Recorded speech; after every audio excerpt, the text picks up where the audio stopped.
Hello everyone. तो आज के लेक्चर में हम लोग बात करने वाले हैं लूप्स के बारे में। तो जितने भी रिपीटेटिव जो टास्क होते हैं उनको करने के लिए हम लोग प्रोग्रामिंग में अगर बात करें, प्रोग्रामिंग में जितने भी रिपीटेटिव टास्क होते हैं उनको करने के लिए हम लोग जनरली लूप्स का यूज़ करते हैं। तो हमारे पास डिफरेंट टाइप के लूप्स होते हैं। यहाँ पे फॉर लूप, वाइल लूप और डू वाइल लूप होता है। और डू वाइल लूप जनरली जो नए मॉडर्न जो लैंग्वेज आ रहे हैं उनमें हटा दिया गया है, ठीक है ना। सी और C++ में ये सब में है फॉर लूप, वाइल लूप और डू वाइल लूप। तो इनकी मदद से जितने भी इटरेटिव चाहे रिपीटेटिव जो टास्क होते हैं उनको हम लोग करते हैं प्रोग्रामिंग लैंग्वेज के कंटेक्स्ट में। जैसे कि मैं अगर एग्जांपल लेके दूँ कि आपको अपना नाम 10 टाइम्स प्रिंट कराना है, तो आप सिंपली उसको मैनुअली प्रिंट कर सकते हो 10 टाइम्स। लेकिन वहीं मैं बोलूँ कि अगर 1000 टाइम्स अपना नाम आप प्रिंट कराओ, तो मैनुअली आप प्रिंट एफ स्टेटमेंट लिख के आप 1000 टाइम्स मतलब लिखने जाओगे आप, तो बहुत समय लग जाएगा। उसी चीज़ को अगर आपको करना है तो आप उससे सिंपली लूप्स का मदद ले सकते हो। लूप्स से आप सिंपल एक लाइन में आप उसे कर सकते हो। तो इसलिए हम लोग लूप्स का यूज़ करते हैं यहाँ पे। जैसे कि मैं एक टास्क करूँ कि मतलब एक सिंपली हम लोग 10 टाइम्स अगर नाम प्रिंट कराए, योर नेम चाहे हेलो वर्ल्ड मैं प्रिंट कराऊँ, तो सिंपली तो एक ये तरीका है कि मैं ऐसे कर सकता हूँ कि इसे प्रिंट करा सकता हूँ और कॉपी पेस्ट कर सकता हूँ 1000 टाइम्स चाहे मतलब बोला जाए तो, ठीक है। लेकिन ये एक सही तरीका नहीं है, ये एक एफिशिएंट कोड नहीं है। आपको बहुत सारे कोड को आप रिपीट कर रहे हो। और प्रोग्रामिंग में एक कंसेप्ट होता है ट्राई प्रिंसिपल, मीन्स कि डू नॉट रिपीट योरसेल्फ। एक कोड को आप दोबारा लिख रहे हो तो इसका मतलब आप अच्छा प्रैक्टिस नहीं कर रहे हो, मतलब प्रोग्रामिंग का एक अच्छा कोड नहीं है आपका। तो यहाँ पे हम लोग लूप्स का यूज़ कर सकते हैं। लूप्स में सिंपली आप फॉर लूप, हमारे पास अगर फॉर लूप का बात करें तो अगर मैं सिंपली यहाँ पे एक हेडिंग डाल देता हूँ। पहले हम लोग फॉर लूप लेंगे, उसके बाद वाइल लूप, उसके बाद डू वाइल लूप, ठीक है ना। तो फॉर लूप में हमारे पास 3 चीज़ें होती है इसमें। एक होता है इनिशियलाइजेशन, मतलब बेसिकली 3 इसका बोले तो पार्ट्स होता है, जिसमें एक पार्ट्स में हम लोग इनिशियलाइजेशन देते हैं। उसके बाद हमारे पास सेमीकोलन होता है। उसके बाद हमारे पास एक कंडीशन होता है। कंडीशन क्या होता है? बूलियन एक्सप्रेशन, ठीक है। इसका जो कंडीशन का जो आउटपुट आएगा ये या तो वो 0 आएगा या तो 1 आएगा, मीन्स कि ट्रू या फॉल्स। अगर सी में बात करें तो 0 का मतलब हमारे पास क्या होता है? फॉल्स होता है, और 1 का मतलब ट्रू होता है किसी भी लैंग्वेज में, ठीक है ना। लेकिन सी लैंग्वेज में ट्रू और फॉल्स टेक्स्ट नहीं होता है। यहाँ पे 0 और 1 नंबर के फॉर्म में यहाँ पे बताया जाता है, ठीक है। उसे आप जनरली मैनिपुलेट कर सकते हो ट्रू और फॉल्स करके, वो हम लोग आगे देखेंगे, ठीक है। तो इनिशियलाइजेशन, कंडीशन और उसके बाद हमारे पास होता है इंक्रीमेंट और डिक्रीमेंट, ठीक है। तो उस वेरिएबल के साथ आप कैसे इंक्रीमेंट और डिक्रीमेंट करना चाहते हो वो हमारे पास ये थर्ड पार्ट में होता है, ठीक है। तो जो रन होता है इसके अंदर, जो भी फॉर लूप के अंदर जो ब्लॉक ऑफ स्टेटमेंट्स रन होगा वो कंडीशन के अनुसार रन होता है। मीन्स कि अगर कंडीशन ट्रू है तभी ये फॉर लूप के अंदर जो भी ब्लॉक ऑफ स्टेटमेंट मैं लिखा हूँ ये वाला, ये रन होगा, ठीक है। तो ये आप दिमाग में रखो। इनिशियलाइजेशन में कोई भी वेरिएबल आप डिक्लेयर करते हो, उस वेरिएबल का कुछ कंडीशन रहता है कि ये कंडीशन कब तक ये फॉर लूप चलेगा, ठीक है। फॉर लूप क्या करता है कि एक को जब तक कंडीशन ट्रू है तब तक इस जो अंदर इसके अंदर जो ब्लॉक ऑफ स्टेटमेंट लिखा गया है इसे बार बार रन करता है जब तक वो ट्रू है तब तक, ठीक है। जैसे ही फॉल्स हुआ फॉर लूप से एग्जिट कर जाएगा, ठीक है। और एग्जिट करके हमारे पास जो आगे वाला जो कोड है फिनिश्ड, अगर मैं यहाँ पे लिख दूँ आफ्टर फॉर लूप, चाहे यहाँ पे सिंपल आफ्टर फॉर लूप लिखो, आफ्टर फॉर लूप, तो ये वाला कोड हमारे पास रन होगा। लूप से जब एग्जिट करेगा तो ये वाला लाइन मतलब कि 16 लाइन और उसके बाद 17 लाइन हमारे पास प्रिंट होगा, ठीक है। तो कंडीशन पे हर चीज़ बेस है कि कंडीशन ट्रू है तभी फॉर लूप के अंदर के ब्लॉक ऑफ स्टेटमेंट्स रन होंगे, कंडीशन फॉल्स है तो रन नहीं होंगे, ठीक है। वो सीधे एग्जिट कर जाएगा उस फॉर लूप से। तो इनिशियलाइजेशन में क्या कर सकते हो? कोई वेरिएबल डिक्लेयर करने के लिए क्या करते हैं? इंट ए इक्वल टू मैं 0 कर देता हूँ, ठीक है। तो इनिशियलाइज किसी वेरिएबल को, जैसे ए में मैंने 0 को पुट कर दिया, तो एक इनिशियलाइजेशन प्लस डिक्लेरेशन। एक होता है कि आप डिक्लेयर करते हो वेरिएबल को इंट ए, ठीक है। तो ये क्या है? इसको हम लोग डिक्लेरेशन। और int a is equal to 3, तो इसको क्या बोलेंगे? Initialization plus declaration. इसको इनिशियलाइजेशन प्लस डिक्लेरेशन बोलेंगे, ठीक है। तो यहाँ पे आप क्या कर सकते हो? या तो वेरिएबल को इनिशियलाइज कर सकते हो जो पहले डिक्लेयर्ड है, ठीक है। यहाँ पे तो बी लिखो क्योंकि ये दोबारा नहीं कर सकते हम लोग। आपको आइडेंटिफायर वाला रूल में मैंने पढ़ाया था कि एक वेरिएबल को आप मतलब एक ही नाम के वेरिएबल को आप दोबारा डिक्लेयर नहीं कर सकते, ठीक है ना। इनिशियलाइज 2 बार 3 बार कर सकते हो अगर वो एक कांस्टेंट वेरिएबल नहीं है तब, ठीक है। तो ये कांस्टेंट वेरिएबल नहीं है तो आप सिंपल यहाँ पे ऐसे इंट को हटा के आप ए इक्वल टू 3 लिख सकते हो, ये ट्रू है। लेकिन इंट ए इक्वल टू 3 फिर नहीं लिख सकते क्योंकि दोबारा डिक्लेरेशन हो गया ना, तो वो नहीं कर सकते आप। तो यहाँ पे इंट ए इक्वल टू 0 मैंने किया, आप सिंपली इंट को यहाँ से हटा के आप ए इक्वल टू 0 भी यहाँ पे लिख सकते हो क्योंकि वेरिएबल को मैंने डिक्लेयर पहले कर दिया और यहाँ पे इनिशियलाइजेशन मैंने किया, ठीक है। तो इनिशियलाइजेशन पॉसिबल है यहाँ पे और डिक्लेरेशन प्लस इनिशियलाइजेशन भी पॉसिबल है। जैसे कि मैं int a equal to b equal to यहाँ पे लिखूँ बी इक्वल टू 0, तो ये क्या है? Initialization plus declaration. तो दोनों कर सकते हो, या तो सिंपल एक डिक्लेरेशन कर सकते हो, तो सॉरी इनिशियलाइजेशन कर सकते हो क्योंकि आपने डिक्लेयर पहले ही कर दिया है, ठीक है। जैसे मैं यहाँ पे बी लिखूँ और इंट ए इक्वल टू 3 लिखूँ तो यहाँ पे मुझे इंट लिखने की कोई ज़रूरत नहीं है केवल मैं इनिशियलाइज कर दूंगा वेरिएबल को। उसके बाद हम कंडीशन लिखते हैं कब ये कंडीशन ट्रू होगा या फॉल्स होगा, तब ये फोर लूप रन करेगा। तो बी लेस देन 3 में करता हूँ, चाहे लेस देन 10 करता हूँ, ठीक है। और इंक्रीमेंट करते हैं, इंक्रीमेंट अगर मैं यहाँ पे नहीं लिखूँ, जैसे कि मैं इंक्रीमेंट हटा सकता हूँ, ठीक है। तो यहाँ पे आप मतलब ये जो तीनों पार्ट्स है ना, तीनों पार्ट्स में आप अपने अनुसार लिख सकते हो उसे। आप किसी भी पार्ट्स को आप नहीं भी लिखोगे तभी ये फोर लूप रन करेगा। लेकिन यहाँ पे कुछ मतलब हमारे पास कंडीशन है। देखो जैसे कि मैं यहाँ पे प्रिंट एफ करूँ हेलो वर्ल्ड, ठीक है, हेलो वर्ल्ड में प्रिंट करता हूँ। तो यहाँ पे जब मैं इसे रन करूँगा जैसे, ठीक है, तो देखो ये जो रन होगा हमारे पास इनफाइनाइट टाइम्स रन हो रहा है। तो ऐसा क्यों हो रहा है, देखो यहाँ पे फोर लूप का जो बेसिक जो कैसे रन करता है ये पहले हम लोग समझते हैं। तो फर्स्ट क्या हुआ कि 13th लाइन, आपने तो ये समझ लिया कि 10 कैसे डिक्लेयर हुआ, मतलब ये वेरिएबल, ये सब मैं पहले ही बता चुका हूँ। हम सीधे आते हैं 13th लाइन में। 13th लाइन में क्या हुआ कि फोर लूप जैसे ही मैंने कॉल किया, फोर लूप जैसे मतलब ये स्टेटमेंट है फोर लूप, उसके अंदर b = 0 लिखा। b = 0 क्यों लिखा, क्योंकि मैंने पहले ही डिक्लेयर कर दिया है b को, तो मुझे यहाँ पर डिक्लेयर करने की ज़रूरत नहीं है। सिंपल मैं इनिशियलाइजेशन कर दूंगा 0 के तौर पर, ठीक है। उसके बाद यहाँ पे इनिशियलाइजेशन केवल एक ही बार होता है। मीन्स कि अगर फोर लूप रन होगा तो इनिशियलाइजेशन जो b = 0 है वो केवल एक ही बार होगा, उसके बाद इनिशियलाइजेशन प्रोसेस नहीं होगा, ये दिमाग में रखना, ठीक है। उसके बाद जो हमारे पास गया कंडीशन वाले पार्ट में, तो 0 लेस देन 10, ठीक है, 0 लेस देन 10 होता है, ये तो ट्रू कंडीशन है। ट्रू कंडीशन जैसे हुआ इसका मतलब ये ब्लॉक ऑफ कोड रन होगा, ठीक है। फर्स्ट क्या हुआ, इनिशियलाइजेशन हुआ, उसके बाद कंडीशन चेक हुआ, कंडीशन जैसे ही ट्रू हुआ उसके बाद block of statement simple run होगा, उसके आगे अभी नहीं जाएगा, ठीक है। तो सिंपल कंडीशन के बाद ही ब्लॉक ऑफ स्टेटमेंट जो है वो रन होता है, अगर वो कंडीशन ट्रू है तब, ठीक है। उसके बाद ये इंक्रीमेंट वाला सेक्शन में जाएगा। इंक्रीमेंट वाला सेक्शन में तो कुछ है ही नहीं है, ठीक है। तो जो b का वैल्यू है जो हम इंक्रीमेंट कराना चाहते थे यहाँ पे, वो हमने नहीं कराया, ठीक है। तो b का वैल्यू अभी भी क्या है, मतलब यहाँ पे देखो प्रिंट हेलो वर्ल्ड हमारे पास प्रिंट हो गया। उसके बाद ये कहाँ गया, इंक्रीमेंट वाला सेक्शन में। इंक्रीमेंट वाला सेक्शन में कुछ भी नहीं है, मीन्स कि उसके बाद कहाँ जाएगा, ये हमारे पास कंडीशन वाला पार्ट में जाएगा। तो 0 लेस देन 10 फिर से चेक होगा, क्योंकि b को मैंने कभी चेंज ही नहीं किया, अभी भी b का वैल्यू क्या है, 0 है। तो 0 लेस देन 10 फिर से ट्रू है, मीन्स कि फिर से ये प्रिंट होगा। फिर ये कहाँ जाएगा, इंक्रीमेंट वाला पार्ट में। इंक्रीमेंट वाला पार्ट में तो कुछ है ही नहीं, फिर से कंडीशन चेक होगा, b लेस देन 0 मीन्स कि 0 लेस देन 10, तो वो ट्रू है, फिर से प्रिंट हमारे पास हेलो वर्ल्ड होगा। मीन्स कि इंक्रीमेंट के बाद सीधे कंडीशन के पास जाता है, कंडीशन जैसे ही ट्रू होता है ये सिंपल प्रिंट कर देता है। मीन्स कि इनिशियलाइजेशन के पास एक बार से दोबारा जाता ही नहीं है।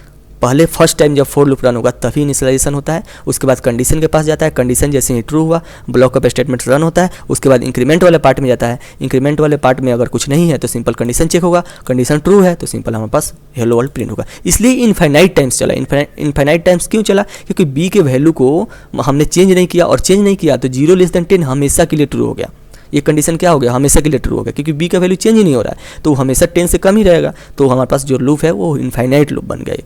एक तरीका है कि वाइल लूप के मदद से हम लोग इनफाइनाइट लूप बनाते हैं, चाहे किसी भी लूप का मदद करके हम मतलब इस यूज करके हम लोग एक इनफाइनाइट लूप बना सकते हैं। तो फोर लूप का भी यूज करके मैंने एक इनफाइनाइट लूप बना दिया। अब मैं यहाँ पे क्या करता हूँ कि इंक्रीमेंट में b++ करता हूँ, मीन्स कि मैंने 1 से प्लस कर दिया। b++ कर लो, चाहे b + 1 भी आप कर सकते हो, ये भी एक सही तरीका है, ठीक है। आप 2 से अगर इंक्रीमेंट कराना चाहते हो तो इस तरह से कर सकते हो, लेकिन केवल आप 1 से कराना चाहते हो तो b++ सिंपल करो, ठीक है।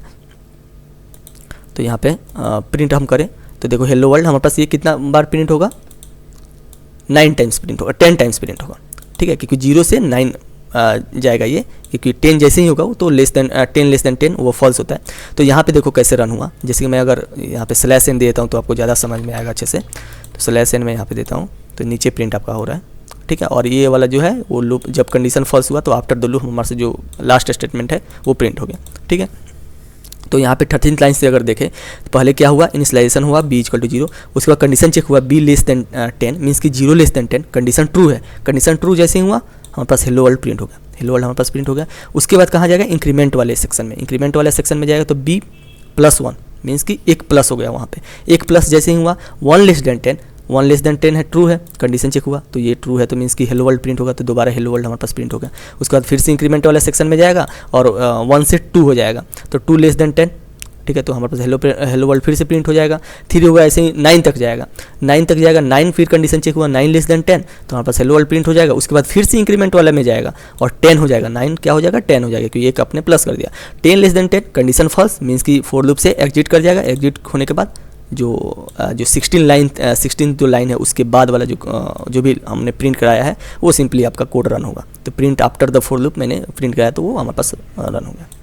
ठीक है, तो ऐसे ही फॉर लूप काम करता है। फॉर लूप में 3 सेक्शन होते हैं, डिक्लेरेशन, इनिशियलाइजेशन, उसके बाद इंक्रीमेंट और डिक्रीमेंट जो वेरिएबल के साथ आप करना चाहते हो। मल्टीपल इनिशियलाइजेशन, मल्टीपल डिक्लेरेशन सब कुछ आप यहाँ पे कर सकते हो। जैसे कि मैं यहाँ पे क्या करूँ कि int b is equal to 0, c is equal to 3, d is equal to 5, ये सब मैं कर सकता हूँ। ठीक है ना, ये पॉसिबल है। अब ये d के साथ, अब b के साथ, ये भी इंक्रीमेंट में भी आप डबल कंडीशन लिख सकते हो, मतलब डबल इंक्रीमेंट आप लिख सकते हो। d को मैं प्लस प्लस करता हूँ और c को मैं प्लस इक्वल टू 1 करता हूँ। ठीक है, प्लस प्लस भी लिख सकते हो। और जो d है उसको मैं प्लस d नहीं b d और हमारे पास c है। ठीक है, तो d को मैं क्या करता हूँ 1 से प्लस नहीं करता हूँ, इक्वल टू 3 प्लस करता हूँ और इस d को रिमूव कर देते हैं। तो ये भी एक वैलिड फॉर लूप है। ठीक है, लेकिन कंडीशन कहाँ चेक हो रहा है? कंडीशन केवल b के लिए ही चेक हो रहा है, तो केवल ये b को ही देखा जाएगा। जैसे b को मैंने प्लस प्लस किया है तो अभी भी जो प्रिंट हो रहा था वही प्रिंट होगा। ठीक है, अगर मैं b को यहाँ पे प्लस इक्वल टू 3 करूँ, ठीक है, तो ये कितना बार प्रिंट होना चाहिए? 3 3 जा 9, अब पर 4 टाइम्स ये प्रिंट हुआ।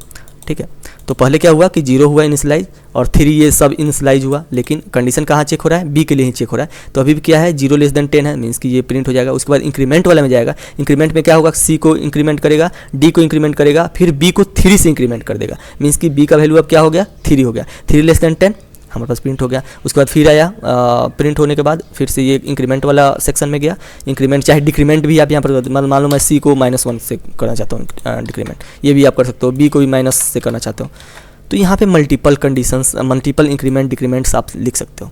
ठीक है ना, आपके ऊपर है। डिक्रीमेंट करूँगा तो डिक्रीमेंट सिंपल होगा। तो डिक्रीमेंट में क्या हो रहा है? इनफाइनाइट लूप्स हमारे पास प्रिंट हो रहा है। ऐसा इसलिए हो रहा है कि जो b है, b में मैंने पहले देखो ये क्यों प्रिंट हुआ है ऐसा इनफाइनाइट लूप, ऐसा इसलिए हुआ क्योंकि b को मैंने डिक्लेयर किया 0, उसके बाद b 0 लेस देन 10 हुआ, तो एक बार तो हेलो वर्ल्ड चलो प्रिंट हो गया। उसके बाद ये इंक्रीमेंट या डिक्रीमेंट वाला सेक्शन में जाएगा, वहाँ पे c माइनस इक्वल टू 1 होगा। इससे हमें कोई मतलब नहीं है क्योंकि कंडीशन मैंने चेक किया हुआ केवल b के लिए, तो b वाला से हमें मतलब रखना चाहिए। तो b minus equal to 3 means कि 0 माइनस इक्वल टू 3, तो b का जो वैल्यू हो गया वो नेगेटिव हो गया। अब नेगेटिव हो गया तो नेगेटिव वैल्यू लेस देन 10 होगा, वो हमेशा ही होगा। उसके बाद फिर माइनस होगा तो वो भी नेगेटिव में होगा, बार बार नेगेटिव ही वैल्यू आएगा, तो हमेशा के लिए वो ट्रू हो गया। तो इसका मतलब हमारे पास जो प्रिंट होगा वो इनफाइनाइट लूप प्रिंट होगा। अगर मैं यहाँ पे b का वैल्यू भी आप प्रिंट कराऊँ तो आप देख सकते हो कि ये कैसे हो रहा है, कि b का वैल्यू कैसे चेंज हो रहा है। आप देख सकते हैं यहाँ पे, मैं यहाँ पे b का वैल्यू भी प्रिंट कर लेता हूँ, देख लो। तो इनफाइनाइट लूप भी चलेगा, तो देखो यहाँ पे कैसे होगा। मैं यहाँ पे कंट्रोल C करता हूँ और b का वैल्यू हम देखते हैं शुरू से। अभी तो बहुत बार प्रिंट हो गया ये, ऐसे तो अब ऊपर जाओगे तो मतलब ये ऐसे ही प्रिंट होगा, समझ लो सिंपल कि b 0 था तो -3 हुआ, फिर माइनस उसमें 6 होगा, फिर -9, ऐसे करके। तो वो हमेशा के लिए नेगेटिव रहेगा और नेगेटिव हमेशा पॉजिटिव से कम ही होता है, तो इनफाइनाइट लूप हमारे पास रन होगा। अब कंडीशन भी, मल्टीपल कंडीशन भी आप लिख सकते हो। जैसे कि मैं यहाँ पे पहले बात तो माइनस ना करूँ क्योंकि इनफाइनाइट हो जा रहा है, +3 कर देता हूँ और मैं कंडीशन डाल देता हूँ यहाँ पे c कंडीशन डाल देता हूँ कि c का जो वैल्यू है ना वो लेस देन 0, नहीं c का वैल्यू ग्रेटर देन, जैसे माइनस हो गया ना तो ग्रेटर देन 0 होना चाहिए। ठीक है, तो अभी मैं प्रिंट कराता हूँ। देखो ये कितना बार प्रिंट हुआ? 3 टाइम्स प्रिंट हुआ हेलो वर्ल्ड, और आफ्टर द लूप वो लूप के एग्जिट होने के बाद वो प्रिंट हुआ। ठीक है, तो यहाँ पे b 0 हुआ। ठीक है, और b 0 हुआ तो b 0 हुआ, c को मैंने 3 से डिक्लेयर किया, इनिशियलाइज किया, और d को 5 से इनिशियलाइज किया। उसके बाद हमारे पास कंडीशन चेक हुआ। इनिशियलाइजेशन केवल एक बार होता है, ठीक है, ये दिमाग में रखना, मैं बार बार बोल रहा हूँ। ठीक है, तो b लेस देन 10 मीन्स कि 0 लेस देन 10, 0 लेस देन 10। उसके बाद c greater than 0, c greater than 0, दोनों कंडीशन एक ही साथ चेक किया जाएगा। ठीक है, तो c ग्रेटर देन, एक तरह से समझ लो कि ये लॉजिकल एंड टाइप है, इस तरह से आप समझ सकते हो। तो c ग्रेटर देन 0 मीन्स कि 3 ग्रेटर देन 0 मीन्स कि ये ट्रू है कि 3 0 से बड़ा है, तो प्रिंट हो जाएगा हमारे पास हेलो वर्ल्ड। उसके बाद इंक्रीमेंट और डिक्रीमेंट वाला सेक्शन में जाएगा। यहाँ पे c को मैंने -1 कर दिया है, मीन्स कि c का वैल्यू अब कितना हो गया? 3 हो गया, 2 हो गया, क्योंकि -3 था पहले और मैंने 1 माइनस कर दिया तो 2 हो गया वैल्यू। उसके बाद b का वैल्यू क्या होगा? क्योंकि d से अभी मतलब नहीं है, क्योंकि b का हम कंडीशन कोई चेक नहीं कर रहे हैं। ठीक है, उसके बाद b में क्या प्लस हो गया? 3 प्लस हो गया। ठीक है, b में पहले क्या था? 0 था, बाद में हमने प्लस कर दिया, 3 प्लस हो गया।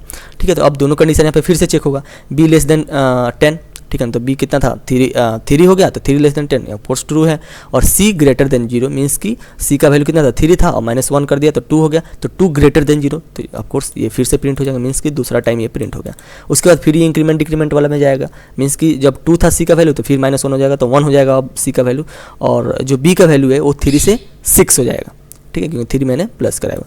तो 6 लेस देन 10 ट्रू रहेगा, और 1 ग्रेटर देन 0 वो भी ट्रू है, तो एक बार और हमारे पास प्रिंट होगा। उसके बाद फिर हम जाएंगे उस इंक्रीमेंट डिक्रीमेंट सेक्शन में, और बी का वैल्यू यहाँ पे अब क्या हो गया, सी का वैल्यू क्या हो गया, 0 हो गया, क्योंकि 1 था वैल्यू और 1 मैंने माइनस कर दिया, तो अब क्या हो गया, 0 हो गया। और बी का वैल्यू क्या हुआ, 3, 6 और उसके बाद 9 हो गया वैल्यू, तो 9 less than 10 of course true है। लेकिन C greater than 0, 0 greater than 0 of course ये फॉल्स स्टेटमेंट है। उसके बाद क्या हो जाएगा, मतलब दोनों में से एक कंडीशन क्या हो गया, फॉल्स हो गया, मीन्स कि ओवरऑल फॉल्स हमारे पास आउटपुट आया, और फॉल्स आया मीन्स कि कंडीशन हमारे पास फॉल्स हो गया, और फॉर लूप से हम एग्जिट कर जाएंगे और आफ्टर द लूप हम प्रिंट करा देंगे, ठीक है। तो कोमा देके जब हम कंडीशन देखते हैं तो समझ लो कि ये एक लॉजिकल एंड है।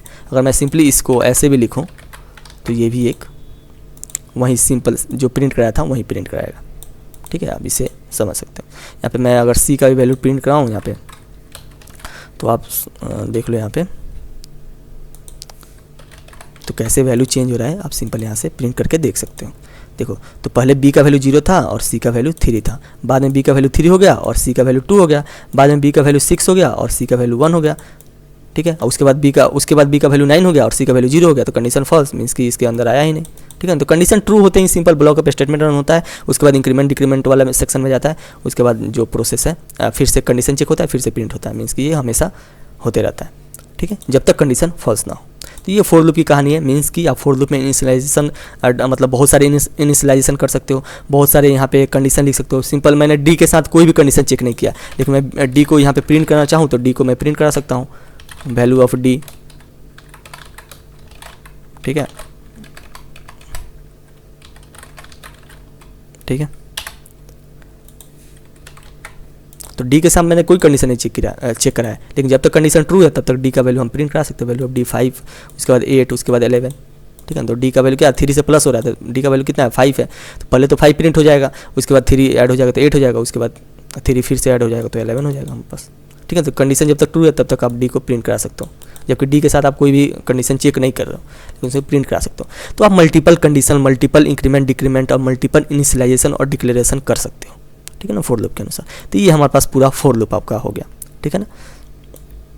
और नेस्टेड फोर लूप भी होता है, अगर नेस्टिंग करना चाहते हो तो नेस्टिंग कर सकते हो। जैसे मैं यहाँ पे एक और एग्जांपल ले लेता हूँ और नेस्टिंग करा लेता हूँ, सॉरी मैं पूरा को कमेंट करूँगा। नेस्टेड फोर लूप चाहे मतलब जैसे कि इफ एल्स होता था ना, नेस्टेड इफ एल्स जो होता था नेस्टेड स्विच केस, जैसे मैंने पिछले लेक्चर में पढ़ाया था, वैसा ही समझ लो कि ये नेस्टेड फोर लूप ही होता है। एक फोर लूप के अंदर जब दोबारा हम लोग फोर लूप लिखते हैं तो उसे ही नेस्टेड फोर लूप करते हैं। जैसे ए लेस देन इक्वल टू 10 मैंने कर दिया, चाहे लेस देन ही 10 करते हैं, और ए प्लस में मैं एक ही से प्लस कर देता हूँ, ठीक है। इसी में एक और फोर लूप लगा देंगे, 4 int b is equal to 0 और बी लेस देन 5 कर देता हूँ, और बी प्लस प्लस, ठीक है, और प्रिंट ए कोमा बी में कर देता हूँ, a comma b %d comma %d, और यहाँ पे ए कोमा बी कर देता हूँ, ठीक है। इसे अगर रन करेंगे तो अभी देखो, ओके, तो कोई सेलेक्टेड कोड जब रन हो गया तो इसलिए फिर से रन करते हैं तो देखो हमारे पास, एक मिनट, तो मैं यहाँ पे ना /n देता हूँ, ये हम न्यू लाइन में प्रिंट करेंगे, ठीक है। तो ए कोमा बी देखो हमारे पास 0 0 0 1 ऐसे करके प्रिंट आ रहा है, ठीक है। मैं 10 नहीं करके ना स्मॉल कर देता हूँ, यहाँ पे इसको रख देता हूँ 6, ठीक है। देखो हमारे पास प्रिंट हो रहा है। तो ये कैसे रन हो रहा है ये मैं आपको समझाता हूँ। पहले क्या हुआ कि हमारे पास 20 लाइन है यहाँ पे, यहाँ से आप फोकस करना कोशिश करो। Int a equal to 0 means कि मैंने एक वेरिएबल को इनिशियलाइजेशन प्लस डिक्लेरेशन दोनों कर दिया, एक वेरिएबल में मैंने 0 वैल्यू पुट कर दिया। 0 लेस देन 6 मीन्स कि इसके अंदर वाला जो कोड है, ये वाला जो कोड है वो हमारे पास रन होगा, ठीक है, वो रन हुआ कोड। उसके बाद क्या होगा कि इंट बी इक्वल टू 0 होगा, क्योंकि ये वाला जब कोड रन होगा उसमें वो भी एक फोर लूप है, तो यहाँ पे भी क्या होगा कि इनिशियलाइजेशन होगा, मीन्स कि बी इक्वल टू 0 मैंने किया यहाँ पे, बी लेस देन 5, ठीक है, 0 लेस देन 5। तो हमारे पास जो प्रिंट होगा, ए का वैल्यू पहले क्या था 0 था, जीरो होने के बाद ही इसमें आया कंडीशन में, तो ए का वैल्यू क्या लेके आ रहा है, वो जीरो लेके आ रहा है। और यहाँ पे बी का वैल्यू क्या हो गया, जीरो हो गया। मीन्स कि यहाँ पे बी का जीरो वैल्यू हुआ तो जीरो लेस देन 5, तो ये कंडीशन ट्रू होगा, तो मीन्स कि ये वाला जो लाइन है वो रन होगा। ए का वैल्यू क्या है, जीरो है, और बी का वैल्यू भी जीरो है, तो 0,0 हमारे पास प्रिंट हो गया। ठीक है, उसके बाद फिर यही फोर लूप, जब तक ये फोर लूप खत्म ना होगा तब तक ये ऊपर चेक करने नहीं जाएगा। ठीक है, तो ये फोर लूप अभी भी चल रहा है। तो उसके बाद ये जब प्रिंट हो गया उसके बाद कहाँ कंडीशन जाएगा, ये इंक्रीमेंट डिक्रीमेंट वाला इनसाइड जो ये वाला फोर लूप है इसके इंक्रीमेंट डिक्रीमेंट में जाएगा। मीन्स कि बी को मैंने क्या कर दिया, 1 प्लस कर दिया। ठीक है, तो 1 प्लस हो गया बी का वैल्यू 1 लेस देन 5। ठीक है, ए का वैल्यू अभी भी क्या है, 0 है, और बी का वैल्यू क्या हो गया, 1 हो गया, तो ये भी कंडीशन ट्रू है, तो 0,1 हमारे पास प्रिंट हो गया। मीन्स कि ए का वैल्यू 0 और बी का वैल्यू 1। फिर से कंडीशन इंक्रीमेंट डिक्रीमेंट के लिए जाएगा। ठीक है, तो बी का वैल्यू क्या हो गया, 2 हो गया, 2 लेस देन 5, और फिर हमारे पास ए का वैल्यू अभी भी 0 है और बी का वैल्यू क्या हो गया, 2 हो गया, तो यहाँ पे 0,2, वैसे ही 0,3, वैसे ही 0,4। जैसे ही 4 हुआ बी का वैल्यू, ठीक है ना, 4 हुआ, 4 तो हमारे पास प्रिंट हो गया। 4 के बाद जैसे ही मैंने बी को प्लस किया तो 5 हो गया। 5 लेस देन 5 क्या होता है, फॉल्स होता है। मीन्स कि ये जो फोर लूप है इससे एग्जिट कर गया। एग्जिट करने के बाद जो 25 लाइन के बाद ये आएगा, जैसे यहाँ पे 26 लाइन में, उसके बाद यहाँ पे कुछ प्रिंट कराने के लिए है नहीं, तो ये फिर से जाएगा इस इंक्रीमेंट डिक्रीमेंट में। मीन्स कि ये वाला फोर लूप खत्म होगा जैसे ही, उसके बाद जहाँ से हमने शुरू किया था, मतलब जैसे ही कंडीशन ट्रू हुआ था आउटर लूप का, तो हमने ये इनसाइड कोड रन किया था। उसके बाद ये कंडीशन मतलब ये वाला फोर लूप एग्जिट होने के बाद सिंपल इसके मतलब आउटर फोर लूप वाले इंक्रीमेंट डिक्रीमेंट में जाएगा। मीन्स कि ए का वैल्यू अब क्या हो जाएगा, 1 हो जाएगा, 1 लेस देन 6 ट्रू कंडीशन है। फिर से ये फोर लूप में आएगा और फोर लूप पे आने के बाद फिर ये 5 टाइम्स प्रिंट होगा। ठीक है, ये 5 टाइम्स फिर से प्रिंट होगा। मीन्स कि अब ए का वैल्यू क्या होगा, 1, और बी का वैल्यू अभी मैंने कंडीशन देखा कि 0 था, उसके बाद फिर 0 से 1 होगा, 2 होगा, 3 होगा, 4 होगा। ठीक है, क्योंकि 5 लेस देन 5 है तो 4 तक ही जाएगा, तो ये हमारे पास प्रिंट होगा ये वाला सेक्शन। ठीक है, ये वाला सेक्शन इतना ये प्रिंट हो गया। फिर से ये क्या जाएगा इंक्रीमेंट डिक्रीमेंट में आउटर लूप के। ठीक है, तो ए का वैल्यू अब क्या हो गया, 2 हो गया, 2 लेस देन 6, तो फिर से ये फोर लूप प्रिंट होगा। फिर वैसे ही 3 हो जाएगा, 4 हो जाएगा और 5 हो जाएगा जैसे ही आउटर वाला। ठीक है, तो 5 लेस देन 6 अभी भी ये प्रिंट होगा। जैसे ही ए का वैल्यू 6 होगा, 6 लेस देन 6, तो ये क्या होगा, कंडीशन फॉल्स हो गया। मीन्स कि ये आउटर फोर लूप से भी एग्जिट कर जाएगा, हमें प्रिंट होगा after the for loop. Means कि यहाँ पे देखो ए कोमा बी क्या होगा, ए का वैल्यू जब तक 5 हुआ मीन्स कि अब ऊपर जाएगा तो क्या हो जाएगा, 6 हो जाएगा, और 6 लेस देन 6 क्या होता है, फॉल्स होता है। तो हमारे पास सिंपल ए कोमा बी 5 और बी का वैल्यू 4 तक हमारे पास प्रिंट होकर आ जाएगा। तो इस तरह से रन होगा। अगर मैं इसके अंदर एक और फोर लूप करूँ तो ये भी क्या होगा कि ये आउटर तभी तक रन होगा जब तक ये कंप्लीट हो जाएगा फोर लूप। तो एक तरह से समझो कि सिंपल जब हम इनसाइड वाला फोर लूप जब तक कंप्लीट नहीं होता है तब तक वो आउटर फोर लूप में नहीं मूव करता है। ठीक है, तो एक बार अगर अंदर के फोर लूप में आ गया तो उसमें ही वो फंसा रहेगा जब तक वो कंप्लीट नहीं हो। इस तरह से आप समझ सकते हो। ठीक है, तो इनसाइड जितना भी आपको नेस्टिंग करना है नेस्टिंग कर सकते हो, लेकिन ज़्यादा नेस्टिंग करना सही चीज़ नहीं होता है। आप सेकेंड थर्ड तक नेस्टिंग कर सकते हो, नहीं तो टाइम कम्प्लेक्सिटी एक तरह से बढ़ जाता है। जब आप DSA पढ़ोगे तो ये चीज़ आपको समझाया जाएगा कि ये एक एफिशिएंट कोड नहीं होता है। सिंपल आप एक फोर लूप का जितना फोर लूप नेस्ट करोगे उतना ख़राब कोड आपका माना जाएगा। एक तरह से सिंपल आप समझो, जितना नेस्टिंग करोगे फोर लूप का उतना ज़्यादा ख़राब आपका कोड होगा। ठीक है, तो उतना बेकार कोड होता है वो, जितना समय लगता है उसका। ठीक है, तो एक तरह से नेस्टिंग आप ज़्यादा ऐसे लाइफ में ज़्यादा करोगे नहीं, 1-2 नेस्टिंग तक आपका काम चल जाएगा, इतना तो मैं बोल सकता हूँ। ठीक है, तो ये होगा नेस्टेड फोर लूप। ठीक है, ऐसे ही हमारे पास वाइल लूप अभी पढ़ लेते हैं हम।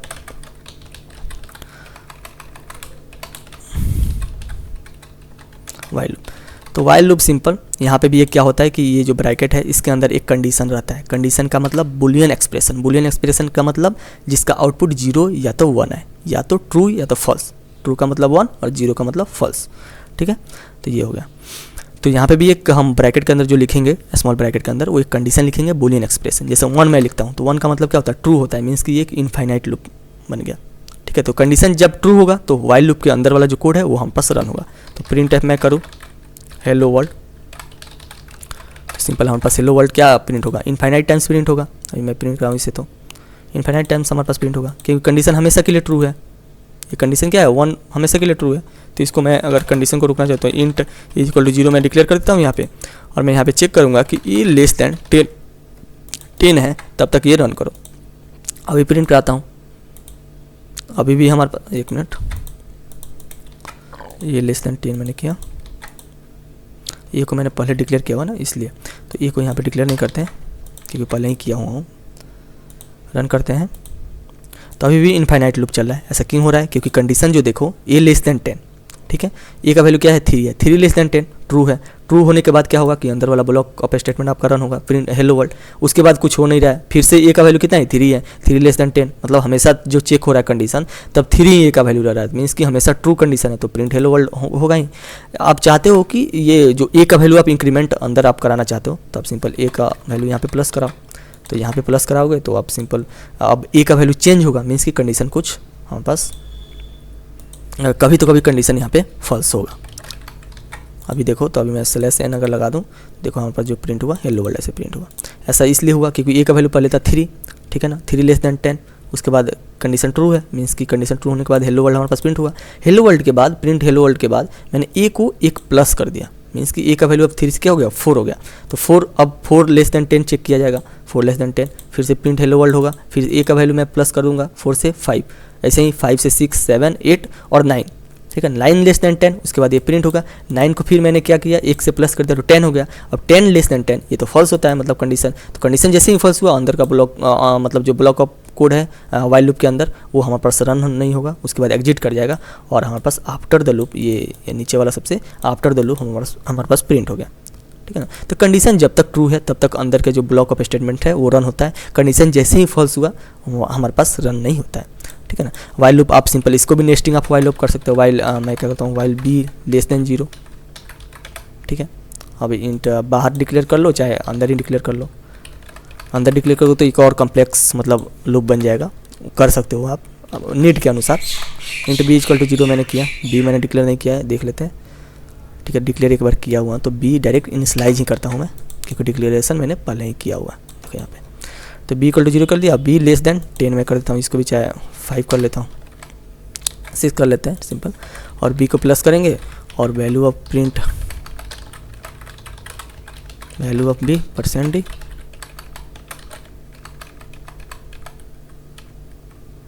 एक मिनट स्लैश है, वैल्यू ऑफ बी मैंने प्रिंट करा दिया, तो देखो हाँ plus value of b 0 value of 1 ऐसे करके प्रिंट हुआ, ठीक है। तो बी इक्वल टू 0 है, ठीक है ना। कंडीशन पहले तो ए का वैल्यू कितना है 3 है, तो 3 यहाँ पे कंडीशन चेक होगा कि 3 लेस देन 10, ठीक है। हाँ प्लस कंडीशन ट्रू है तो मीन्स कि इसके अंदर वाला फोर लूप के अंदर आएगा। अब अंदर वाला फोर लूप जब तक एग्जिट नहीं करेगा तब तक ये कंडीशन के पास नहीं आएगा, जब तक ये वाला जो फोर लूप है कंप्लीट नहीं होगा, ठीक है।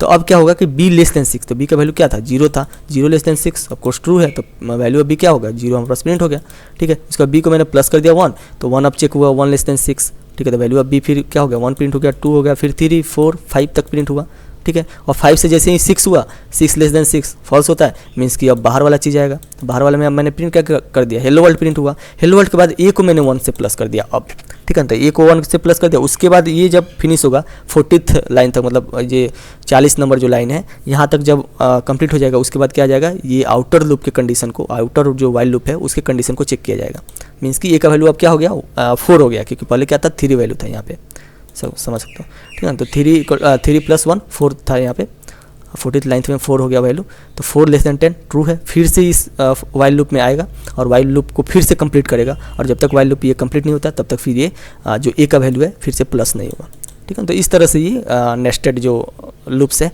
वो ऐसे काम कर सकते हैं, ठीक है। वैसे आप गेम वगैरह बनाते हो तो वहाँ पे जनरली नेस्टेड वाइल लूप का हम लोग यूज करते हैं, ठीक है। नेस्टेड फोर लूप का भी वहाँ पे यूज करते हैं, ठीक है ना।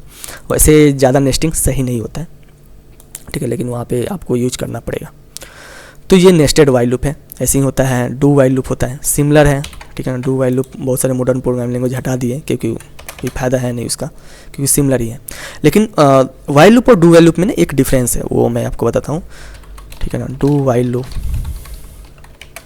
ठीक है, तो सिंपल डू से स्टार्ट होता है। यहाँ पे देखो आप डू टाइप करोगे VS कोड में तो आपका सिंपल आपका कोड भी आ जाएगा, और यहाँ पे कंडीशन होता है, ठीक है ना। यहाँ पे एक डिफरेंस होता है वाइल लूप और डू वाइल लूप में, ठीक है ना। तो यहाँ पे जैसे मैं 1 यहाँ पे कर देता हूँ ट्रू, चाहे फॉल्स लिखता हूँ, मैं जैसे 0 लिखता हूँ यहाँ पे क्योंकि 0 का मतलब ही फॉल्स होता है, सिंपल फॉल्स लिखता हूँ। और वाइल डू वाइल लूप में ना एक डिफरेंस ये होता है कि यहाँ पे आपको सेमीकोलन देना पड़ेगा, ये सेमीकोलन अगर हटा दें तो ये एक एरर बताएगा, ठीक है। तो यहाँ पे आपको सेमीकोलन प्रोवाइड करना पड़ेगा, लेकिन वाइल लूप में ना यहाँ पे सेमीकोलन प्रोवाइड करने का कोई ज़रूरत नहीं था, ये कोई ज़रूरत नहीं था, ये ऐसे ही काम कर रहा था। तो ये डिफरेंस तो ये होगा कि आपको यहाँ पे सेमीकोलन देना पड़ेगा, ठीक है। लेकिन वाइल लूप में सेमीकोलन नहीं देना पड़ता, फोर लूप में भी नहीं देना पड़ता है, ठीक है ना, यहाँ पे सेमीकोलन देना नहीं पड़ता है, ठीक है। लेकिन डू वाइल लूप में आपको सेमीकोलन देना पड़ेगा। तो मैंने फॉल्स कर दिया कंडीशन को, ठीक है, और मैं यहाँ पे प्रिंट कराता हूँ, प्रिंट एफ हेलो वर्ल्ड, ठीक है। यहाँ पे मैं प्रिंट कराता हूँ। अभी आपके अनुसार क्या होना चाहिए, क्योंकि मैंने कंडीशन को फॉल्स किया हुआ है, आपके अनुसार हेलो वर्ल्ड प्रिंट होना चाहिए या नहीं होना चाहिए, ठीक है। देखते हैं इसको रन करके, ठीक है। देखो अभी हेलो वर्ल्ड प्रिंट हो रहा है, जबकि मैंने कंडीशन को फॉल्स किया हुआ है। यहाँ पे देखो मतलब कितना ही अजीब थोड़ा सा बात है, ठीक है। हेलो वर्ल्ड प्रिंट हो रहा है, उसके बाद आफ्टर द लूप प्रिंट हो रहा है, क्योंकि लूप एग्जिट कर गया, ठीक है। देखो इसको मैं डिलीट ही कर देता हूँ आफ्टर द लूप को, आपको अच्छे से समझ आएगा, ठीक है। अभी देखो हेलो वर्ल्ड प्रिंट हमारे पास हो रहा है। ऐसा इसलिए हो रहा है क्योंकि डू वाइल लूप में क्या होता है ना, डू वाइल लूप में पहले लूप के अंदर का कोड रन होता है, उसके बाद कंडीशन चेक किया जाता है। मीन्स कि अगर डू वाइल लूप का अगर कंडीशन फॉल्स भी है तब भी एक बार ना एक बार वो रन होगा ही। वाइल लूप में क्या होता है कि पहले कंडीशन चेक किया जाता है और उसके बाद उसके अंदर का कोड रन होता है। तो वाइल लूप में अगर कंडीशन पहले ही फॉल्स हो गया तो उसके अंदर वाला कोड तो रन होगा ही नहीं। लेकिन डू वाइल लूप में कंडीशन क्योंकि बाद में चेक होता है, इसलिए उसके अंदर का कोड पहले रन होगा, उसके बाद उसका कंडीशन चेक किया जाएगा। मीन्स कि डू वाइल लूप को जैसे ही मैंने रन किया यहाँ पे 44 लाइन्स में अगर देखें तो डू के बाद क्या हुआ कि हमारे पास रन हुआ, ठीक है। जैसे कि नॉर्मल एक कोड रन होता है, ठीक है, नॉर्मल जैसे कि यहाँ पे मैं यहाँ पे कुछ भी लिखता हूँ मतलब प्रिंट एफ करके, ठीक है। तो यहाँ पे नॉर्मल क्या होगा कि एग्जीक्यूशन लाइन में लाइन हमारे पास प्रिंट हो रहा है मतलब, ठीक है। वैसे ही डू वाइल लूप ऐसे ही क्या होगा 44th लाइन में सिंपल ही है, जैसे रन होता है वैसे ही डू वाइल लूप के अंदर जाएगा और ये जो लाइन हमने लिखा हुआ प्रिंट एफ हेलो वर्ल्ड वो हमारे पास प्रिंट होगा। उसके बाद वाइल लूप में कंडीशन चेक किया जाएगा और कंडीशन जैसे ही चेक किया जा रहा है ये तो बता रहा है कि फॉल्स है कंडीशन, फॉल्स कंडीशन है, मीन्स कि ये फिर से प्रिंट नहीं होगा क्योंकि यहाँ पे कंडीशन चेक करने के बाद हमारे पास फॉल्स आ गया, ठीक है। तो डू वाइल लूप और वाइल लूप में यही डिफरेंस है कि वाइल लूप में कंडीशन पहले चेक किया जाता है और उसके बाद उसके अंदर का कोड रन किया जाता है, लेकिन डू वाइल लूप में कंडीशन बाद में चेक किया जाता है और कोड पहले रन किया जाता है। मीन्स कि इसीलिए अगर कंडीशन बाद में फॉल्स भी होता है तो एक बार ना एक बार वो कोड जरूर रन होता है डू वाइल लूप का। और एक और डिफरेंस है कि वाइल लूप में सेमीकोलन नहीं लगाया जाता है लास्ट में, लेकिन डू वाइल लूप में सेमीकोलन लास्ट में लगाया जाता है, ठीक है। और अगर मैं 1 से 10 अगर नंबर प्रिंट कराना चाहूँ तो वो तो मैं करा सकता हूँ, ठीक है। जैसे कि मैं ए लेस दैन 10 करता हूँ, ठीक है। अभी प्रिंट हेलो वर्ल्ड में प्रिंट कराता हूँ, अभी देखो एक मिनट, ये मैंने डिक्लेयर किया हुआ है इसलिए बार बार बता रहा है। ये लेस दैन 10 करते क्योंकि ये को मैंने 3 डिक्लेयर किया हुआ ऊपर, डिक्लेयर प्लस इनिशियलाइजेशन। अभी रन करता हूँ तो अभी इनफाइनाइट लूप चलेगा। ऐसा इसलिए हुआ क्योंकि डू में पहले आया, ठीक है, प्रिंट हेलो वर्ल्ड हमारे पास प्रिंट हुआ, अभी कोई कंडीशन चेक नहीं हुआ। उसके बाद कंडीशन चेक किया जा रहा है ए लेस दैन 10 मीन्स कि 3 लेस दैन 10, तो वो तो ट्रू हमेशा के लिए क्योंकि मैंने ए को कभी भी चेंज कर ही नहीं रहा हूँ। तो ए को नहीं चेंज कर रहा हूँ तो ये इनफाइनाइट लूप है तो प्रिंट हेलो वर्ल्ड प्रिंट होगा। ए को जैसे ही मैं प्लस करूँ यहाँ पे प्लस प्लस ए, ठीक है, तो देखो हेलो वर्ल्ड हमारे पास प्रिंट होगा, ठीक है। 3 मतलब 4-5 टाइम्स आई थिंक प्रिंट होगा, ठीक है। तो देखो अभी क्या हुआ कि फिर प्रिंट हेलो वर्ल्ड हमारे पास प्रिंट होगा। उसके बाद ए को मैंने 1 से प्लस कर दिया, मीन्स कि अभी कंडीशन कैसे चेक होगा 1 less than 10, 1 less than 10 means कि ट्रू है तो प्रिंट हेलो वर्ल्ड फिर से प्रिंट होगा। फिर ए को वैल्यू मैंने प्लस कर दिया, क्या हो गया 2 हो गया वैल्यू, फिर से 2 लेस दैन 10 फिर से प्रिंट हेलो वर्ल्ड हमारे पास वैल्यू प्रिंट होगा इस तरह से। तो जैसे कि मैं अगर यहाँ पे %d करके ना ए का वैल्यू भी प्रिंट करा सकता हूँ यहाँ पे, तो आपको ज़्यादा अच्छे से समझ में आएगा कि ए का वैल्यू कैसे चेंज हो रहा है। तो ए का वैल्यू देखो यहाँ पे, एक मिनट, %d और ए का ए भी तो लिखूँ, ठीक है। तो ए भी यहाँ पे लिखना पड़ेगा। देखो तो ए का वैल्यू पहले क्या था 3 था, अच्छा हमने डिक्लेयर किया था ए का वैल्यू 3, तो ठीक है। तो ए का वैल्यू क्या हुआ कि पहले तो यहाँ पे जब रन हुआ डू 45 लाइन से आगे जब रन हुआ तो प्रिंट हेलो वर्ल्ड ए, ठीक है। तो ए का वैल्यू क्या है 3 है तो 3 हमारे पास प्रिंट होगा। उसके बाद ए का वैल्यू प्लस होगा मीन्स कि 3 से 4 हो जाएगा, तो 4 लेस दैन 10 कंडीशन ट्रू है, कंडीशन ट्रू है तो हमारे पास जो प्रिंट होगा कंडीशन ट्रू है। तो उसके बाद यहाँ से फिर से रन शुरू होगा तो 4 हमारे पास प्रिंट हुआ ए का वैल्यू और हेलो वर्ल्ड प्रिंट होगा। ए का वैल्यू फिर से 5 हो गया, 5 लेस दैन 10 फिर ये रन होगा और उसके बाद फिर से प्लस होगा, मतलब ये कंडीशन कंटिन्यूअस आपका चलेगा। ए का वैल्यू जैसे ही 9 हुआ, ठीक है, 9 हुआ तो हमारे पास ये तो प्रिंट हुआ, 9 से फिर 10 हुआ वैल्यू, तो 10 पे कंडीशन फॉल्स है तो लूप एग्जीट कर गया वहाँ से, और हमारे पास ये जो फिनिश्ड है वो प्रिंट हम अगर कराना चाहे तो अपना मतलब उसके बाद वाला जो कोड है हमारे पास रन हुआ, ये लास्ट लाइन, ठीक है। तो डू वाइल लूप और वाइल लूप में मैंने डिफरेंस आपको समझा दिया कि डू वाइल लूप एक तरह से कंडीशन बाद में चेक किया जाता है, इसलिए इसको एग्जिट लूप भी बोलते हैं, ठीक है। वाइल लूप को इंटर लूप ऐसे करके बोलते हैं, मतलब अलग नाम है एक तरह से बोले, क्योंकि इंटरिंग पे मतलब जैसे ही इंटर करते हैं वाइल लूप में तो वहीं पे कंडीशन चेक हो जाता है, तभी वो इंटर करने देता है, ठीक है ना। मतलब आप घर के अंदर जब घुस रहे हो तो दरवाजे पे ही आपका मतलब चेक किया जा रहा है कि आप एक वैलिड पर्सन हो कि नहीं, तभी आपको अंदर घुसने दिया जाएगा।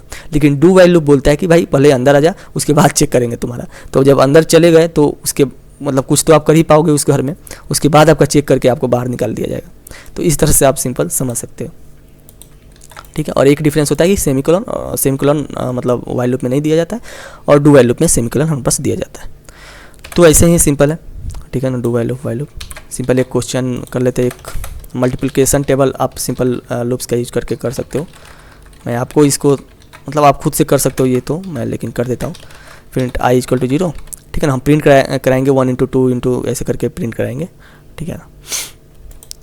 मतलब किसी भी नंबर का तो क्या करते हैं ना, इनपुट ले लेते हैं नंबर का, जो नंबर जो भी यूजर डालेगा उसी का हम मल्टीप्लिकेशन टेबल लिखेंगे, ठीक है ना। तो आप खुद से पहले करके इसको देखो, और उसके बाद एक फैक्टोरियल का भी क्वेश्चन रहता है, फैक्टोरियल या फाइबोनाची का भी होता है, ठीक है। तो लूप से मैं रिलेटेड कुछ क्वेश्चंस तो करा दूंगा, वैसे इससे ज़्यादा क्वेश्चंस आपको बन नहीं पाएंगे अभी। हाँ, पैटर्न वाला जो होता है इनके स्टार प्रिंटिंग जो हम लोग कराते हैं वो वाला क्वेश्चन इससे बहुत सारा बना सकते हैं, ठीक है। लेकिन पैटर्न वाला जहाँ क्वेश्चन आ जाता है उसका 2 अप्रोच होता है, एक तो रिकर्सन वाला अप्रोच होता है, और रिकर्सन मैं अभी नहीं पढ़ाया हूँ, लेकिन पढ़ाऊंगा मैं आपको जब फंक्शन हमारे पास कंप्लीट हो जाएगा तब। रिकर्सन वाला कंसेप्ट एक आ जाता है। रिकर्सन से मतलब हम लोग प्रिंट कराते हैं जो भी पैटर्न है। और एक तो इटरेटिव अप्रोच होता है। तो इटरेटिव अप्रोच क्या होगा कि फॉर लूप, वाइल लूप और डू वाइल लूप, इसी को इटरेटिव अप्रोच बोलते हैं। ज़्यादातर फॉर लूप का ही यूज होता है इटरेटिव अप्रोच में, ठीक है। वाइल लूप ज़्यादातर ये इनफाइनाइट लूप चलाने के लिए यूज किया जाता है, ठीक है ना। जो काम आप वाइल लूप से करे वो आप फॉर लूप से कर सकते हो, जो काम आप फॉर लूप से करे वो आप डू वाइल लूप से भी कर सकते हो, ठीक है ना। तो तीनों लूप जो है आप किसी भी लूप को मतलब दो वाइल लूप और डू वाइल लूप को अगर हटा भी दो ना तो सारा काम आप कर सकते हो फॉर लूप से, ठीक है। क्योंकि फॉर लूप को भी इनफाइनाइट लूप तो आप बना ही सकते हो ना, सिंपल। फॉर लूप को ऐसे भी लिख सकते हो, ठीक है ना। ये क्या है कि इनफाइनाइट लूप है, कोई चीज़ मैंने नहीं लिखा, ठीक है ना। इनिशियलाइजेशन किया ना, मैंने डिक्लेरेशन किया ना, मैंने कंडीशन चेक किया। और मैं प्रिंट एफ करूँगा हेलो वर्ल्ड, ठीक है। तो ये एक इनफाइनाइट लूप है, ठीक है, कि कुछ भी मैंने किया ही नहीं, कोई कंडीशन चेक नहीं किया, कुछ भी मतलब इनिशियलाइजेशन नहीं किया, तो ये एक इनफाइनाइट लूप है। इसको मैं डिक्लेयर भी कर लेता हूँ, इनफाइनाइट लूप, ठीक है। तो फॉर लूप को भी आप इनफाइनाइट लूप बना सकते हो। तो वाइल लूप और डू वाइल लूप का क्या ही ज़रूरत है, लेकिन ठीक है, सीखने के लिए है तो सीख लेते हैं। और जहाँ जो मतलब जहाँ भी इनफाइनाइट लूप का काम आता है वहाँ पे जनरली वाइल लूप यूज होता है, तो इसलिए वही चीज़ यूज करो जो मतलब एक तरह से कन्वेंशन जो चले आ रहा है वो कन्वेंशन को फॉलो करो तो ज़्यादा सही रहता है, ठीक है। तो मल्टीप्लिकेशन टेबल अगर बनाए तो सिंपल मैं क्या करता हूँ कि इंटर, पहले तो एक यूजर से इनपुट ले लेते हैं, print F enter the value, inter a number two print a multiplication table, ठीक है। स्कैन एफ और वैल्यू को मतलब पहले तो मैं डिक्लेयर कर लेता हूँ। पहले तो डिक्लेरेशन इनिशियलाइजेशन मैंने बी का किया हुआ है, ऐसे तो सी एक ले लेते हैं वेरिएबल, और स्कैन एफ %d और सी %c एड्रेस प्रोवाइड करते हैं ना इसका वेरिएबल का। और उसके बाद हम फॉर लूप लगाएंगे, ठीक है। इंट i इक्वल टू 0, क्योंकि मल्टीप्लिकेशन टेबल क्या हो 1 इंटू 2 इंटू 3 करके होता है, तो इक्वल टू 10 तक जाएगा और स्टार्ट होगा i का वैल्यू 1 से स्टार्ट होगा। अब इसको 1 से इसलिए स्टार्ट होगा कि 1 इंटू 1 करके ऐसे करके 1 इंटू 0 थोड़े करेंगे मल्टीप्लिकेशन में, इसलिए 1 से मैंने स्टार्ट किया इसको, ठीक है। और इक्वल टू 10 इसलिए लिखा क्योंकि हमको लास्ट में 10 इंटू मल्टीप्लाई भी कराना है। आई का वैल्यू क्या होना चाहिए, 10 भी होना चाहिए। अभी हम लेस देन 10 लिखते तो वो 9 तक ही जाता आई का वैल्यू, इसलिए मैंने 10 यहाँ पे किया, ठीक है। और प्रिंट एफ में क्या करूँगा कि जो भी मल्टीप्लिकेशन जो भी हमारे पास नंबर है सी, ठीक है, तो सी का वैल्यू मैं यहाँ पे लिखता हूँ %d इंटू मल्टीप्लिकेशन के लिए हम इंटू का यूज कर लेंगे और %d फिर से, और वो आई आ जाएगा यहाँ पे, तो यहाँ पे हम लिख लेंगे। यहाँ पे मैं कॉलन भी लगा लेता हूँ अच्छे से फॉर्मेट करने के लिए, अच्छे से दिखेगा। तो पहले वाला जो d है वो क्या है, c का वैल्यू है। सेकेंड वाला जो d है वो क्या है, i का वैल्यू है, ठीक है। तो ये हमारे पास सिंपल प्रिंट होगा। हम क्या कर सकते हैं, इसको प्रिंट कराने के बाद यहाँ पे पहले बात तो c into %d into sorry यहाँ पे c कर दिए और इंटू मल्टीप्लिकेशन भी करते हैं, तो यहाँ पे परसेंट डी एक वैल्यू आएगा मल्टीप्लिकेशन के बाद, तो यहाँ पे सी इंटू आई हो जाएगा हमारे पास। ठीक है, तो थर्ड वेरिएबल क्या होगा कि वो मल्टीप्लिकेशन करके जो रिजल्ट आ रहा है वो हमारे पास प्रिंट कराएगा। ठीक है, तो इसे रन करते हैं अभी।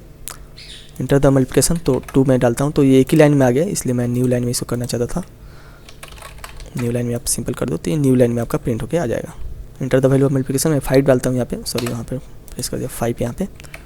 देखो 5 का मल्टीप्लिकेशन होगा 5 इंटू 1, 5 इंटू 2, ऐसे करके 5 इंटू 10 हमारे पास 50 तक प्रिंट हो गया।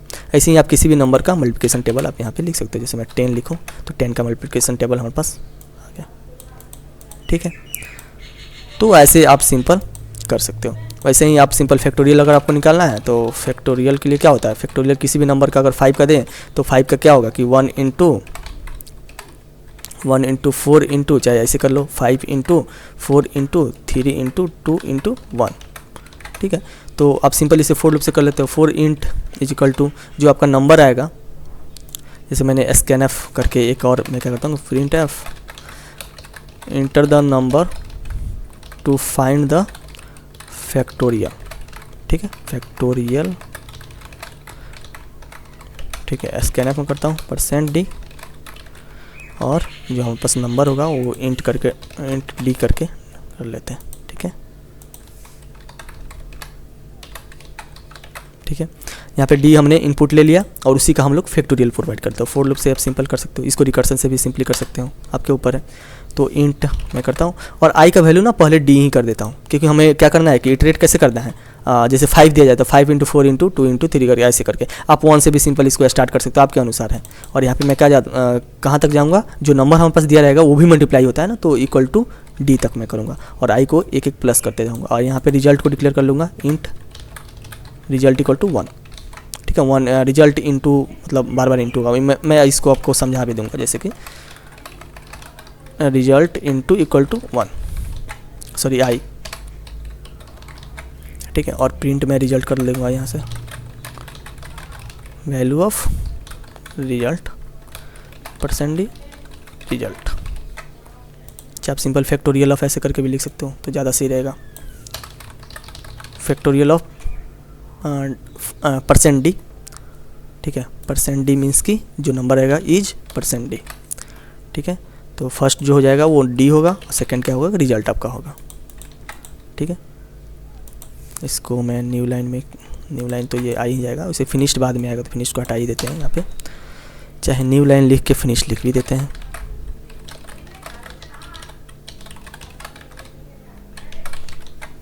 ठीक है, फिर रन करते हैं।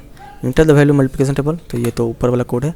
Enter the number two find the factorial, तो 5 डालता हूँ यहाँ पे, तो 5 का फैक्टोरियल कितना होता है 120 होता है, तो प्लस 120 प्रिंट हो गया। ठीक है, ये कैसे रन हुआ, पहले तो मैंने इनपुट लिया एक, ऊपर वाला तो मल्टीप्लिकेशन वाला है वो तो आपने समझ गया कि कैसे किया मैंने। ठीक है, वो सिंपल है। ठीक है, फैक्टोरियल वाला समझते हैं। फैक्टोरियल वाला में मैंने क्या किया कि इंट डी मैंने पहले बात तो डिक्लेयर किया एक variable, enter the number two find the factorial, तो मैंने पहले नंबर को इनपुट लिया और इनपुट लेने के बाद हमारे पास डी में जो वैल्यू मैंने इनपुट दिया वो चल गया, मीन्स कि डी का वैल्यू अब क्या हो गया 5 हो गया। उसके बाद मैंने रिजल्ट को डिक्लेयर किया 1। ठीक है, उसके बाद इंट आई इक्वल टू 1 किया, 1 लेस देन डी मीन्स कि डी का वैल्यू क्या है 5 है, 1 less than 5 condition true means कि result into equal to, result into equal to का क्या मतलब होता है, result equal to result into i. ठीक है, तो आई का वैल्यू अभी क्या है 1 है, मीन्स कि ये क्या हो जाएगा रिजल्ट का वैल्यू कितना है, रिजल्ट का वैल्यू 1 है, 1 इंटू 1। ठीक है, तो ये हमारे पास हुआ। उसके बाद क्या कहाँ जाएगा, कंडीशन वाले में जाएगा, सॉरी इंक्रीमेंट डिक्रीमेंट वाला में जाएगा। इंक्रीमेंट 1 का आई का वैल्यू क्या हो गया 2 हो गया है यहाँ पे, तो 2 के बाद क्या किया जाएगा, कंडीशन चेक किया जाएगा। Condition 2 less than d means कि 2 लेस देन 5, तो अब आई का वैल्यू क्या आ गया हमारे पास 2 हो गया, तो result into equal to I means कि रिजल्ट में पहले क्या था, रिजल्ट में पहले 1 इंटू 1 था, उसके बाद 1 इंटू 1 इंटू 2 हो गया। ठीक है, उसके बाद 3 हो जाएगा इंटू, उसके बाद 4 हो जाएगा इंटू, उसके बाद हमारे पास 5 हो जाएगा क्योंकि इक्वल टू डी तक मैं गया हूँ। ठीक है, तो 5 लेस देन इक्वल टू 5 रहेगा तभी कंडीशन ट्रू होगा और ये हमारे पास रन होगा। उसके बाद 5 का जो आई का वैल्यू है वो 6 हो जाएगा, 6 लेस देन 5 फॉल्स है। उसके बाद हमारे पास जो प्रिंट फैक्टोरियल है वो प्रिंट होगा, तो इसका जो आउटपुट होता है वो कितना होता है, आउटपुट हमारे पास 120 होगा, तो हमारे पास 120 हमारे पास प्रिंट हो गया यहाँ पे। ठीक है, मैं एक बार और रन करूँ 3 और यहाँ पे मैं 10 का लेता हूँ, तो 10 का जो हमारे पास फैक्टोरियल है वो हमारे पास प्रिंट हो गया। तो ये कैसे लाइन बाय लाइन एग्जीक्यूट कर रहा है वो आप कॉपी पे सिंपल लिख कर देखो कि कैसे एग्जीक्यूट कर रहा है, तब आपको समझ में आएगा कि ये अगर आपको नहीं समझ में आ रहा है तो ठीक है। तो आप क्या करो, कॉपी पे लिखो कि एक एक लाइन में कैसे एग्जीक्यूशन हो रहा है। और जैसे मैंने बताया कि फोर लूप में कैसे कंडीशन रन होता है, पहले कंडीशन चेक होता है, कंडीशन चेक करने के बाद हमारे पास जो ब्लॉक अप स्टेटमेंट है वो रन होता है, वो रन होने के बाद सिंपल इंक्रीमेंट डिक्रीमेंट वाला जो सेक्शन है उसमें जाता है, उसके बाद फिर कंडीशन चेक होता है और उसके बाद फिर से ब्लॉक अप स्टेटमेंट रन होता है। इनिशियलाइजेशन हमारे पास एक ही बार होता है, ये दिमाग में रखना हमेशा, ठीक है। तो ये हमारे पास लूप्स हो गए, फोर लूप, वाइल लूप और डू वाइल लूप। और उसका नेस्टिंग भी मैंने बता दिया। नेस्टिंग सिंपल, आप जितना लेवल नेस्टिंग करना चाहते हो कर सकते हो, लेकिन नेस्टिंग अच्छा चीज़ नहीं होता है, वो बहुत ही बेकार कोड माना जाता है ज़्यादा नेस्टिंग आप करोगे तो, ठीक है ना। तो बिना नेस्टिंग का आपका जितना काम चल रहा है आप चलाइए उसको। जैसे अगर आप एरे पढ़ोगे तो एरे का जो अगर 2 डायमेंशन का जो एरे होगा, 2D एरे होगा, तो उसके जो एलिमेंट्स होगा आपको अगर प्रिंट करना हो तो आपको 2 फोर लूप का यूज करना पड़ता है वहाँ पे, तो वहाँ पे नेस्टिंग फोर लूप आपका यूज करना पड़ता है, ठीक है ना। अगर 3D एरे होगा तो उसको 3 स्टेप आपको 3 मतलब नेस्टेड लूप का यूज करना पड़ेगा, तब आप वो वैल्यू प्रिंट करा सकते हो। लेकिन मैट्रिक्स टाइप, जैसे मैट्रिक्स होता है ना, तो 2 डायमेंशन का ये एरे एक तरह से होगा, तो उसको प्रिंट करने के लिए आप सिंपल फोर लूप का यूज, 2 फोर लूप का मतलब मीन्स कि नेस्टेड फोर लूप का आप यूज कर सकते हो। वहाँ पे यूज होता है ये नेस्टिंग वाला, ठीक है ना। ऐसा नहीं है कि नहीं यूज होता है, लेकिन ज़्यादा नेस्टिंग करना एक अच्छा प्रैक्टिस नहीं है, और आपका जो काम चल जाए बिना नेस्टिंग के तो वहीं करो, ठीक है। तो ये हमारे पास पूरा फोर लूप का लूप्स का जो भी कंट्रोल स्टेटमेंट है वो मैंने आपको बता दिया, ठीक है। तो मिलते हैं अगले वीडियो में।